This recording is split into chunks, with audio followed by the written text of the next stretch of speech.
ఒక్కసారి ఆలోచించండి, మీరు పాస్ట్లోకి వెళ్ళగలరా లేదా ఫ్యూచర్లోకి జంప్ అవ్వగలరా? టైం ట్రావెల్ అనే కాన్సెప్ట్ సైన్స్ ఫిక్షన్లో మాత్రమే కాదు, రియల్ సైన్స్లో కూడా బేస్ అయ్యి ఉంది. ఐన్స్టైన్తో స్టార్ట్ అయ్యి ఫిజిక్స్లో చాలా ఇంట్రెస్టింగ్ ఫ్యాక్ట్స్ ఉన్నాయి. ఈ వీడియోలో మనం టైం ట్రావెల్ ఎలా ఉంటుందో, నిజంగా పాసిబుల్ అయితే ఎలా ఉంటుందో చూద్దాం.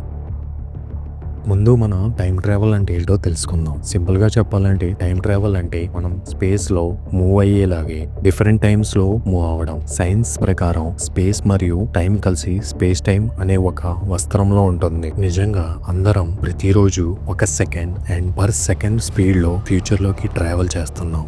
కానీ క్వశ్చన్ ఏంటంటే, మనం దాన్ని కంట్రోల్ చేయగలమా? ఆల్బర్ట్ ఐన్స్టైన్ తన థియరీ ఆఫ్ రిలేటివిటీతో సమయం మీద మన ఆలోచనని మార్చేశాడు. ఆయన చెప్పింది టైం అనేది కాన్స్టెంట్ కాదు, అది స్పీడ్ మరియు గ్రావిటీ బట్టి స్లో అవ్వచ్చు, ఐదర్ ఫాస్ట్ అవ్వచ్చు. ఉదాహరణకి ఆస్ట్రోనట్స్ ISS లో ఉన్నప్పుడు వాళ్ళ సమయం ఎర్త్ మీద ఉన్న వాళ్ళతో పోలిస్తే కొంచెం స్లోగా నడుస్తుంది. దీనినే టైం డైలేషన్ అని పిలుస్తారు. అంటే వాళ్ళకి కొంచెం ఫ్యూచర్లోకి ట్రావెల్ అయినట్టు అన్నమాట. మనం టైం ట్రావెల్ చేయాలంటే మరొక ఐడియా ఏంటంటే వార్మ్ హోల్స్. ఇవన్నీ స్పేస్ టైమ్ లో ఉన్న టనెల్స్ లాగా ఉంటాయి. రెండు పాయింట్స్ ని కలుపుతూ ఉంటాయి, టైమ్ లో కూడా స్పేస్ లో కూడా. థియరీ ప్రకారం పాసిబుల్, కానీ అవి ఓపెన్ గా ఉండటానికి ఎక్సాటిక్ మ్యాటర్ అనే అన్నోన్ మెటీరియల్ కావాలి. అది మనం ఇంకా కనుక్కోలేదు. కానీ పాస్ట్ లోకి ట్రావెల్ చేయడంతో చాలా పారాడాక్సెస్ వస్తాయి. Most famous one grandfather paradox. మీరు పాస్ట్ లోకి వెళ్ళేసి మీ గ్రాండ్ ఫాదర్ అండ్ మీ గ్రాండ్ మదర్ ని మీట్ కాకుండా చేస్తే మీరు ఎలా పుడతారు? సైంటిస్ట్ చెప్పేది ఏంటంటే, మెనీ వరల్డ్స్ ఇంటర్ప్రిటేషన్ ప్రకారం ప్రతిసారి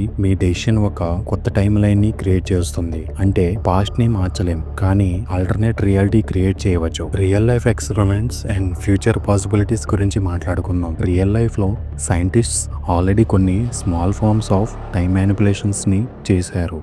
అటామిక్ క్లాక్స్ తో ప్రూఫ్ అయ్యింది. ఎక్కడ గ్రావిటీ స్ట్రాంగ్ ఉంటుందో అక్కడ టైం స్లోగా నడుస్తుంది. క్వాంటమ్ ఎక్స్పెరిమెంట్స్ లో కూడా స్మాల్ పార్టికల్ స్టేట్స్ ని రివర్స్ చేశారు. ఇది టైం రివర్స్ లా ఉంటుంది. కానీ మనం అందరం ట్రావెల్ చేయడానికి టెక్నాలజీ ఇంకా దొరకలేదు. టైం ట్రావెల్ మీద కొన్ని ఫన్ ఫ్యాక్ట్స్ గురించి మాట్లాడుకుందాం. Time slows down as you approach the speed of light. Astronauts ISS లో 6 months లో 0.01 seconds స్లోగా ఏజ్ అవుతారు.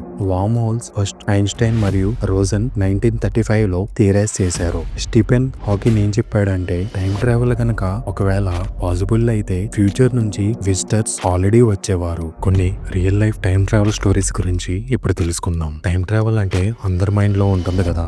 పాస్ట్ కి వెళ్ళి మిస్టేక్స్ కరెక్ట్ చేయడం, ఫ్యూచర్ లో వెళ్ళి ముందు జరగబోయే ఈవెంట్స్ చూడడం. కానీ రియల్ లైఫ్ లో కూడా కొన్ని స్ట్రేంజ్ ఇన్సిడెంట్స్ ఉన్నాయి. వాటి వల్ల చాలా మంది టైం ట్రావెల్ నిజం అనుకుంటారు. ఈ వీడియోలో మనం అయితే top real time travel stories చూద్దాం. John Titor, the soldier from 2036. 1998 నుండి 2001 మధ్యలో ఇంటర్నెట్లో ఒక వ్యక్తి పేరు ఫేమస్ అయింది. అతని పేరే జాన్ టైటర్. ఆయన చెప్పాడు, నేను 2036 నుంచి వచ్చాను. US ఆర్మీలో సోల్జర్ని. టైం మిషన్తో 1975కి ట్రావెల్ చేశాను. ఆయన కొన్ని ఫ్యూచర్ ప్రెడిక్షన్స్ కూడా ఇచ్చాడు. USAలో సివిల్ వార్, కంప్యూటర్ క్రాషెస్, మరి ఇంకా చాలా. కానీ ఆయన ప్రిడిక్షన్స్ చాలా వరకు తప్పయ్యాయి. అందరూ ఆలోచించాల్సిన విషయం ఏంటంటే, జాన్ టైటర్ నిజంగా టైం ట్రావెలరా లేక ఇంటర్నెట్లో ఒక ప్రాంక్ స్టార్ మాత్రమేనా? నెక్స్ట్ వచ్చేసి ఫాదర్ పెలింగ్రినో ఎరినేటి. తను ఇటలీలో ఒక క్యాథలిక్ ప్రీస్ట్ కింద పనిచేసేవాడు. ఒకసారి తను ఏం చెప్పాడంటే, తన దగ్గర క్రోనోవైజర్ అనే మెషిన్ ఉంది. అది ఎంత పవర్ఫుల్ అంటే పాస్ట్ లో జరిగిన సీన్స్ చూడవచ్చని. ఆయన చెప్పాడు, జీసస్ క్రూసిఫిక్షన్ ని కూడా చూశానని. కానీ లేటర్ ఈ స్టోరీ వ్యానిష్ అయింది. కానీ తర్వాత ఆయన చెప్పిన క్రోనోవైజర్ అనే మెషిన్ ఏదనేది కూడా కనిపెట్టలేదు. మరి నిజంగా ఆయన దగ్గర మెషిన్ ఉందా లేక ఒక ఇల్యూజన్ మాత్రమేనా అనేది మనకి తెలియదు. నెక్స్ట్ వచ్చేసి ద టైం ట్రావెలింగ్ హిప్స్టర్. 1941 లో ఒక ఫోటో బాగా వైరల్ అయింది. బ్రిటిష్ కొలంబియాలో ఒక ఓపెనింగ్ సెరమనీ పిక్చర్ లో ఒక మ్యాన్ మోడర్న్ టీ-షర్ట్ మరియు గూగుల్స్ అండ్ కెమెరాతో ఉన్నాడు. చాలా మంది షాక్ అయ్యారు. 1940s లో ఇలాంటి డ్రెస్సెస్ ఎవరు వేసేవారు అని. ఎక్స్పర్ట్స్ ఏమంటారు అంటే, అప్పుడు ఆ స్టైల్ ఉండేది, మనకి మోడల్ లా కనిపిస్తుంది అంతే. కానీ స్టిల్ ఈ ఫోటో మాత్రం టైం ట్రావెల్ ప్రూఫ్స్ లో టాప్ లిస్ట్ లో ఉంటుంది. నెక్స్ట్ వచ్చేసి ద మ్యాన్ ఫ్రమ్ టోరెడ్. 1954లో టోక్యో అనీడా ఎయిర్పోర్ట్ లో ఇమిగ్రేషన్ ఆఫీసర్స్ ఒక స్ట్రేంజ్ కేస్ ని ఫేస్ చేశారు.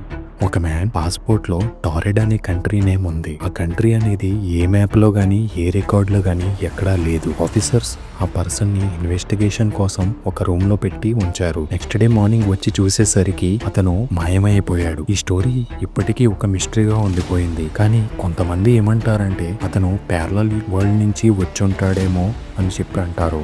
Last and famous Stephen Hawking time travel party. 2009లో సైంటిస్ట్ అయిన స్టీఫెన్ హాకింగ్ ఒక ఫన్నీ ఎక్స్పెరిమెంట్ చేశాడు. ఆయన ఒక టైం ట్రావెలర్ పార్టీ ఆర్గనైజ్ చేశారు. కానీ ఇన్విటేషన్స్ మాత్రం తర్వాత డేట్ లో పంపించాడు. ఆయన ఐడియా ఏంటంటే ఒకవేళ ఫ్యూచర్ నుంచి ఎవరైనా టైం ట్రావెల్ చేసి అటెండ్ అవుతారు అని. కానీ ఎవరు ఈ పార్టీకి రాలేదని స్టీఫెన్ హాకింగ్సే చెప్పాడు. ఇదే ప్రూఫ్ పాస్ట్ లోకి టైం ట్రావెల్ చేయడం అనేది ఇంపాసిబుల్ అని. ఫైనల్ గా ఈ స్టోరీస్ అన్ని కొన్ని ఫన్నీగా కొన్ని మిస్టీరియస్ గా ఉంటాయి. కానీ ఒకటి మాత్రం క్లియర్, మనం ఇంకా టైం ట్రావెల్ టెక్నాలజీని అర్థం చేసుకోలేదు. ఫిజిక్స్ ప్రకారం ఫ్యూచర్ లోకి స్లోగా ట్రావెల్ చేయడం పాసిబుల్, కానీ పాస్ట్ లోకి వెళ్ళడం ఇంకా ఒక మిస్టరీనే. మరి మీరే చెప్పండి, టైం ట్రావెల్ ని నిజమని నమ్ముతారా లేదా కల్పన అని నమ్ముతారా? కంక్లూజన్. సో ప్రెసెంట్ లో మనం టైం మెషిన్ లోకి వెళ్ళలేరు, కానీ ఫిజిక్స్ ఏం చెప్తుందంటే టైం ట్రావెల్ ఎస్పెషల్లీ ఫ్యూచర్ కి ట్రావెల్ చేయడం అనేది నిజంగా పాసిబుల్ అని. యూనివర్స్ లో ఆన్సర్స్ ఉన్నాయి, మనం దాన్ని అర్థం చేసుకోవాలి. మరి మీరు ఏం చేస్తారు? మీ దగ్గర టైం మెషిన్ ఉంటే పాస్ట్ లోకి వెళ్తారా లేదా ఫ్యూచర్ లోకి వెళ్తారా అనేది మీ ఒక ఒపీనియన్ కింద కమెంట్స్ లో చెప్పండి.